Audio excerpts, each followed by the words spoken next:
Hello everyone and welcome to the Faceit CSGO League season finale live at the DreamHack Open Winter for 2015. I am your desk host, Richard Lewis, and we have got a plethora of talent to take you through some amazing games here while some of the best teams in the world compete for $250,000. Major money, 6 Skrilla. As I said, I'm Richard Lewis, and if I am the dick of the package, next to me, I have got the balls. It is Thorin. How are you doing, brother? You've got to have the balls to say what you believe, Richard. I absolutely Like when you agree. said that we have some of the best teams, and Legacy, don't forget about them. I wasn't going to go in on them like we did with the easy I'm going in immediately, mate. I'll start out like that. Okay, well, we'll save the grade A material. Joining us, we've got two of the finest minds in Counter-Strike. We've got Janko, the boy from Serbia. It's good to see you again. We've been through so much, so very much. And, of course, Vendetta from Room on Fire on the end. So how are you gentlemen doing? You must be pumped to be here in Jönköping. Yeah, absolutely. First DreamHack for me, actually, ever. So pretty hyped about this. Really? Yeah, it's surprising to me as well. It's taken way too long. You know, it's like, oh, yeah, that's awkward. We've done loads. Yeah, no, it's like, well, welcome to the crew. Well, we've established dominance. Have the old guys on one side and young. Yeah, you're the guys that are going to be taking our jobs. Anyway, I said that we had some amazing games for you. Let's check it out. Let's see what we've got coming thick and fast a little later today. You can see we're going to start off with Virtus.pro versus Legacy. Yes, that is Legacy from Australia. Not a lot of people know a lot about them. You're going to get to see them go up against... Sorry, New Zealand, my bad. You're going to see Virtus.pro go up against them. The Oceanic region, so on. Virtus.pro going to go up against them right at the top of the show. And then after that, we're going to have an amazing game. It's going to be Team Liquid versus TSM. Lots to talk about in that one. That's in the Group A side. And then Group B, we're going to have Envious versus NIP. We're talking about how this is the Envious era. Well, are they going to be able to go big here against NIP, a team that know a thing or two about eras themselves? Then the boys from Brazil, Luminosity, with a new lineup, are going to go up against a team they know very well, Fanatic, also with a new lineup. Will it be business as usual? Luminosity, of course, having beat Fanatic in the not-too-distant past. Will this be a new era for Envious, or will Fnatic snap back? Indeed, I like it. That's good. So, reference game on point, down to the streets. Right, as always. Hood always. You know, like True to your roots. So, which game immediately leaps out from them for you guys? For me, right now, Fnatic versus Luminosity. Simply because Luminosity has brought on 2 new players. FNX, which well, a lot of us who've been around CS for quite some time know about, playing made in Brazil and those teams previously. So it's going to be fun to see how good they are and if they can actually push the Brazilian team that one step further. For me, it's going to be NIP versus Envious. They were in the final last year at DreamHack when it was a major tournament actually, and we know that like DreamHack. I forgot them used to be in finals. A year ago, Seems like a long time. Yeah. So actually, DreamHack Winter is where the magic happens for NIP, where it always used to happen for them. So it's going to be interesting for me to see if they can. For me, Envious is the clear favorite to win the whole thing. So it's a best of one. Anything can happen. We saw in Cluj in the quarterfinals where NIP completely dismantled TSM, which was a favorite to win the tournament there as well. So yeah, I'm really looking forward to that match. And for me, Duncan, I don't know if you agree, but TSM versus Team Liquid. Actually, I'm glad that they picked the other one. Yeah, same. Because I was thinking TSM Team Liquid actually, because at the moment TSM is weird. Even though they got to the final of this IEM tournament, they still look shaky. Like they're losing on maps that are their maps. They're doing weird picks even. So Team Liquid, in theory, has been getting better and better. They have kind of, I mean, they beat a VP without snacks, but still they did it very comprehensively. Yeah. Maybe now is the time where they can get a single map upset over a big team, and suddenly we're off if the team wins. And of course, in SIVO, we thought maybe they were on the downward curve. They had some embarrassing defeats. No, they were bad at that tournament. So. But they've picked it up since then at the NA lands, and now, at IEM, obviously they had the run to the semi, lost to the team who won the tournament. So I think now to me, it's more actually a test of TSM than it is of Team Liquid. I kind of know where Team Liquid is, what they're going to be good at, but let's see if TSM, if they're only going to be shaky versus top teams, or whether there is some sort of systemic problem going on in the team at the moment. So just before we start talking about the first game of the day, which obviously, as we said, is going to be Virtus.pro versus Legacy, let's just talk about the sort of overarching kind of storylines here. I'm talking about how this is the era of Envious. I feel like I've been saying that for a long time. With the major win under their belt, I think they finally confirmed it. I said they would go on to be the best team in the world. I think they've done that. How long can this era last? That's the thing. They've got the accomplishments right now. It's something I'm going to do a video on, actually, this topic, like, can it be their era, and go quite in depth. Because they've already got the run to start off with. They've had, like, 2 majors they made the finals of. They won a few events. They've got this, like, top rival, TSM, who they've got a dominating record over. It's all in place. They've beaten VP in best of 5, Fnatic best of 5, Fnatic at the major. They've got everything in place to be, like, the best team. But I still think there's, like, a couple of holes. And that's why for this tournament, what I'm most interested in is less TSM, because they look like they've got issues right now. I want to see how VP does, because if VP comes to the final, I think VP's a team that has a chance to beat Envious, because one of the interesting things about Envious is all the other teams who ruled an era tended to have, like, the best map pool in the whole era. The Envious has a few holes there, actually. Like, for example, they don't want to play Train or Overpass. At the moment, they always ban Overpass, so that means all the teams that have Train, thinking of VP, thinking of TSM, that gives them an in to potentially beat them. So in a best-of-3 format like this, I don't think it's impossible that Envious can lose. They are the favourite, obviously, but I think this is going to be a test along the way to see, because if they just lose this tournament outright, that kind of puts the kibosh on that whole era thing immediately, you know.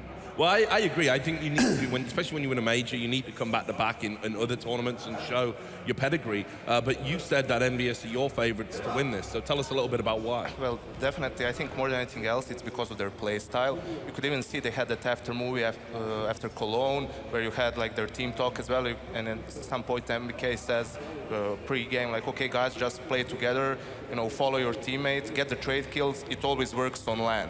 So that's their mentality coming into that. They don't have as many, you know, complex strategies or whatnot. They play pretty much simple Counter-Strike, but really effective, really aggressive play style. And that's the thing with Envious. If they get rolling, it's really hard to stop them. Usually, we all know they like to force buy as well, a lot. So the key to beating Envious is getting like early control of the game. If you can do that, then you can beat them, but it's really hard to do. Yeah, I think the one thing that really goes in the favor of Envious at this tournament is the fact that, well, as you said, they've been on a streak with good results, they've won the major, all that stuff, and the other top teams that have been their primary challengers more or less have made changes. Fnatic brought in Dennis, so they're probably not going to be 100% gelled at this point. VP are very up and down, and I think VP are going to be the team to take Envious down if anyone is to do so at this tournament. Yep. NIP, you never really know what's going on right there. And then you have TSM, who've been all over the place as of late. So I think the strongest case for Envious right now is, you know, not only them just playing really well, but also their opponents starting to falter around them. Yeah, well, let's talk about some of the other teams that are here that can potentially win this. We're talking about this new era of Fnatic, and of course, what's happened, Pronax, the in-game leader, goes out. Flusher takes over as in-game leader, something I'm not particularly convinced about. They bring Dennis in, obviously a very highly rated player from G2. I mean, is there a chance that Fnatic, having ended one era, as the dominant force with Pronax as the leader, could immediately reinvent themselves and come back and have another Fnatic era?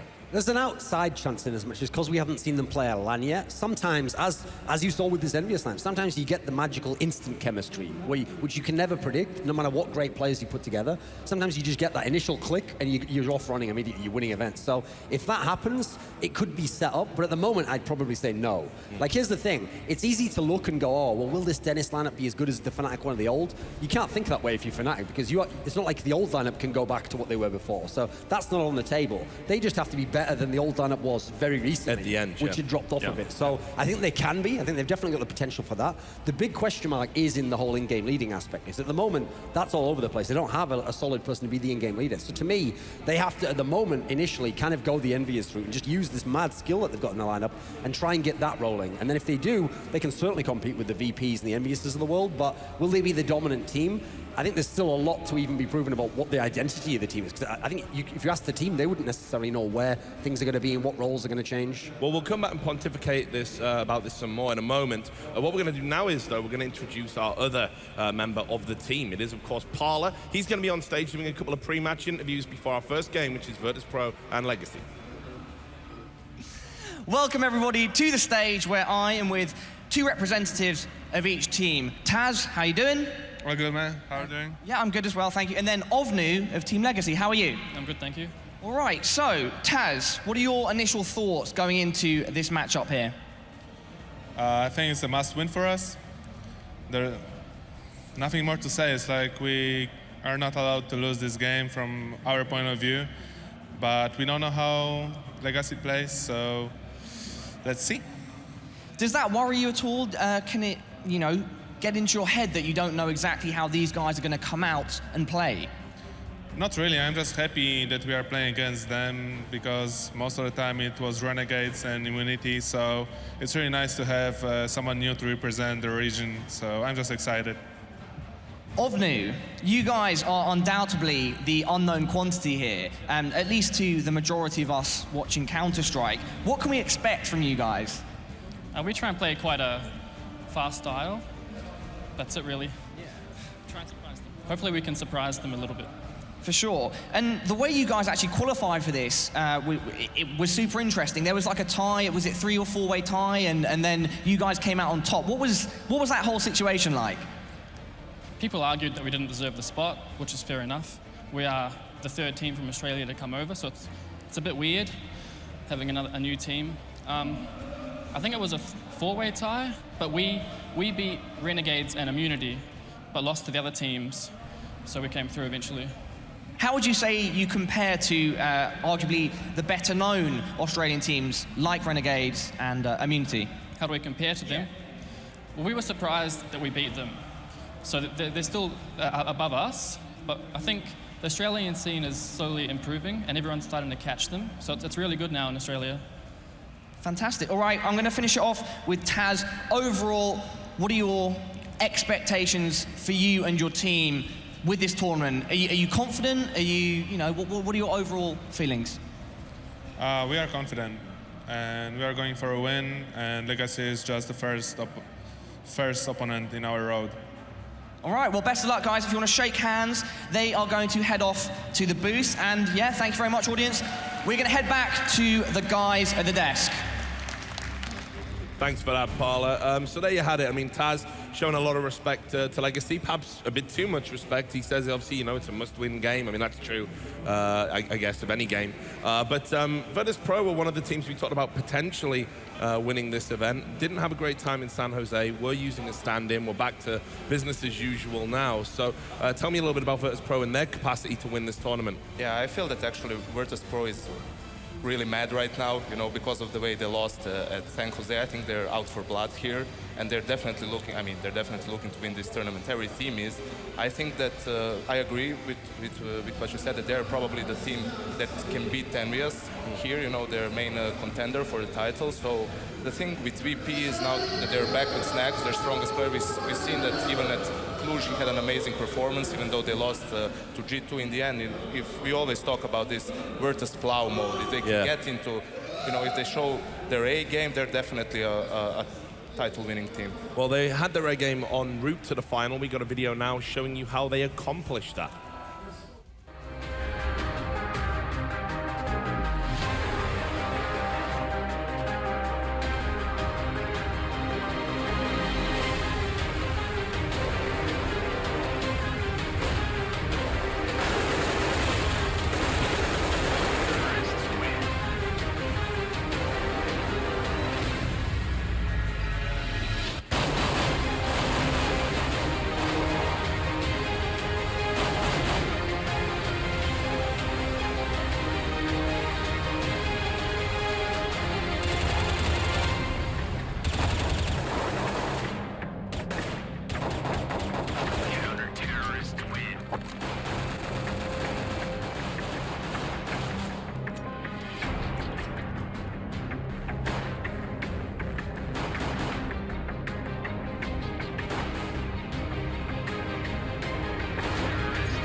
So there you go, guys. The team that doesn't really need any introduction, but in case you're new to CS, we are going to give you one anyway. These are a collection of some of the most legendary players, and indeed, even with the new school players they added, just some players that have proven they are among the best in the world. Duncan, I'll bring you in. I know you know these guys inside out, so tell us about this Virtus Pro team. Sure. I mean, on the left here, we've got Pasha, originally the face of the team, and when they obviously broke out and won that major, he was the best player at the time. But he actually had a period where, like at the end of last year, beginning of this year, he was maybe like dipping in form a little bit. Feels like he's started to get his form back together again. At the Sevo LAN that they won, he was having great maps, some crazy performances. Then the guy to to the right on the camera here is Bialy, the entry fragger, obviously. He's the guy who's known to be like a very aggressive player, but he's been having his ups and downs recently. It feels like he's the guy where he can go really hot and cold in this team, even when they're very good.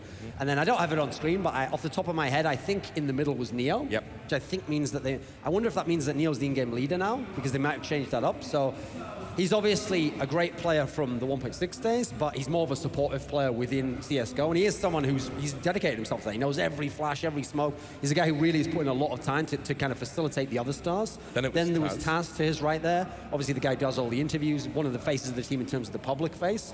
And he's a guy where it's interesting because he is a supportive player, but if you ever see them play Train, he's a really good player just on Train alone. He's actually one of the best in the world on that one map, so kind of interesting that he can still bring it out every now and then when he needs to be like a carry type player. And then the guy on the right was the guy they're missing when they were in IEM, and you saw how badly they needed him. Oh, definitely. They weren't even close. Mishu actually played quite well. okay. He played fine, but the problem was the whole team, just the identity was gone, you know. They weren't even good on their maps. That's what they were playing Team Liquid on. So Snax is one of the best players in the world. Even in losses, he can have like a star performance even if the team doesn't perform. So he's someone he's a candidate at every tournament to the MVP, really. So look, we've got Legacy now. Now, no movie for Legacy. What I'll do for you, Vendetta, is just tell us a little bit about how they qualified it, because it was some crazy, wacky four-way tie. There was Salt, there was Tears, but of course, Legacy here, and I mean, I don't think you can argue that they deserve to be here. I mean, they win your games. They qualified, so they definitely deserve to be here. Four-way tie, which doesn't happen too often. They got tied with Immunity, Renegades, and I think it was Chiefs, I want to say.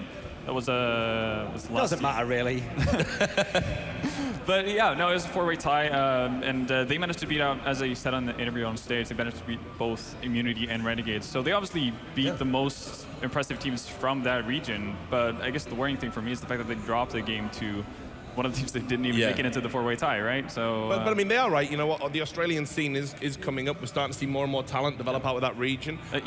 Even people from New Zealand, because two of the players on that team is from New Zealand. That's the first time I think we ever have players from New Zealand. Coming to a big international event. Absolutely. So I know you were digging through all the players, Duncan. You've got them written down. So can you tell us about them? Well, I mean, the most interesting player, actually, is this guy, Moku, who they have, who at the moment apparently is taking over the in-game leading duties, but he was also the entry fragger. I'll just skip that entirely because we've got graphics on the screen now for the pick ban. Yeah, it looks like we're going to jump straight into the pick ban. I guess we'll talk a little bit more about the Legacy players once we've got that coming in. Now, you can see here from the new DreamHack graphics, Duncan, again, just talk us through this veto and what it all means. So, first ban there, Overpass from Legacy. Very strong map for Virtus Pro, even though they lost on it in IM Center. That was without Snax. Incredibly strong map. I'm actually surprised that third ban rather for Legacy was Mirage, though. Supposedly that's one of their better maps, but it is also the traditional Virtus Pro map. Over on the Virtus Pro side, they always ban Dust 2 first. That makes sense. Inferno, that's the one where like they can play it. It's sort of a middling map. Cash is usually, I think, their second ban. That's the one that they haven't been so comfortable on. And for Legacy, it's an obvious ban to go with Train there. So we're going to end up on Cobble. If you look at the teams overall, when you consider what VP had banned anyway, because they'd taken out Cash and they'd taken out Dust 2, which is ones that Legacy want, I think actually this is probably the best middle ground they could get to against Virtus Pro. They have avoided the real killer maps, which is like Overpass, Train, Mirage. Cobble's still good for VP. I think they're a good team on it, but it's not that terrible for Legacy. I still think they're going to get wrecked, but it's in terms of how the veto worked out, this isn't so bad. I mean, this is the awkward thing, isn't it? When you're the kind of underdog guys and you're coming in against a team that's as well practiced and so much experience as Virtus Pro, it's very hard to get onto a map where you're going to have the advantage. And I think Duncan's right. I'll bring your thoughts in about that veto. I think this is as best as they could have hoped for Legacy. Yeah, I think it's going to be the difference between a 16-5 and a 16-2. Like, really. That's brutal. No, but honestly, they couldn't. It's like Duncan said, they avoided the worst maps that they could possibly run into VP on, like Train, Mirage, and so on. So, you know. Also, VP didn't do them any favors, because VP, the two maps they want to always ban is Dust and Cash. If they're two of the three best maps for Legacy anyway, the best you can do is avoid the VP maps then. You can't get to your own maps because they're banning them anyway. And even then, if VP ends up, let's say by fluke accident, ended up playing Cash, they can absolutely play that. Certainly, they can play, you know, head-to-head versus the best teams in Europe on it. So I think Legacy has something lacking. I feel like we heard it from the Immunity and Renegades guys in their interviews as well, that in their scene they struggle with the custom maps. Not a lot of teams play it. I think that's even more the case with Legacy here. I think, as when pointed out, it's a difference between 16-5 and 16-2. It's their first international event, also playing against Tier 1 teams here. So, yeah, I feel it's going to be a walk in the park. I've got a bright spot for you, though, Rich. So when I saw their uniforms there, that like tree sort of image they've got, it reminded me of in the movie The Karate Kid, when Daniel LaRusso goes to the All Valley Karate Tournament, and then he gets given his first uniform by Mr. Miyagi, and he made his own crest that was sort of like that. It was sort of like an oriental tree. Yeah, bonsai. And Daniel LaRusso had never done traditional karate training. So maybe even though they have no experience, and they're not a good Counter-Strike team, maybe by embracing the inner, sort of spirit of Bushido or whatever, they could win this tournament like he did there. Here's the problem with your analogy, though. Okay. I know Virtus Pro, if they had the option, they would sweep the leg. Yeah. So I think they're going to get wrecked. And the problem is, the only team that actually used like evil demon magic to win tournaments is NIP. Remember, they do the like... It's true. Yeah. They do, Black so magic. there's nothing left. Anders tells us about it all the time. Yeah, he does. While referencing Game of Thrones ad nauseum. For people who've never watched Game of Thrones, they're like, isn't this Counter-Strike? Can I hear about Counter-Strike? No, Game of Thrones, mate, all day.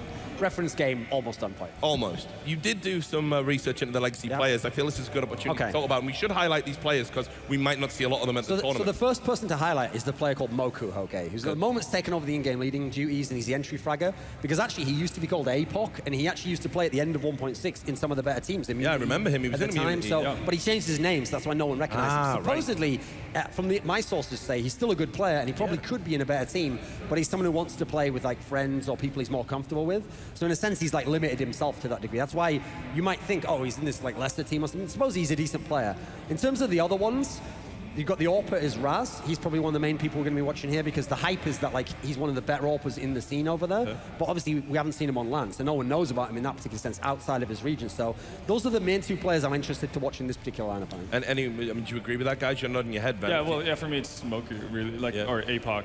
As I know him. Do we know why he changed his name? I have no idea, but it's a similar thing like you saw with Incra and those guys, the former SOA or Spirit of Amiga guys, when they swapped from 1.6 to Source. They didn't want to get harassed by 1.6 people. Right. Swapped their nicknames, and nobody ever knew. Yeah, don't bring the baggage. Yeah. But you leave behind the reputation. That's true, and it's always been puzzling to me. What they didn't realize was there would have been no embarrassment losing, because if you switch over to Source, no one's watching anyway. Okay. Yeah, my life was a waste, basically. We established that. What you got here, that's all that matters. Yeah, I did. Much like Vendetta and Yanko, you're on the big table now. Yeah. Thanks for having me, Duncan. So let's talk about Virtus Pro then. They did say we've got to win this game. They're showing legacy, all this respect. Is that a bit of kidology? Because realistically, even on a bad day for Virtus Pro, they should be blowing this team out the water. Put it this way, if they lose this map, this might be the biggest single map upset in the history of CSGO. Yeah. I can't think of a lower ranked team who would be beating a higher ranked team. I don't think that's ever had, nothing even close to that, in fact. None of those like no-name teams have ever got a massive win like that. The worst thing is, like, one of the biggest upsets we had was also at Faceit. I think it was stage 1.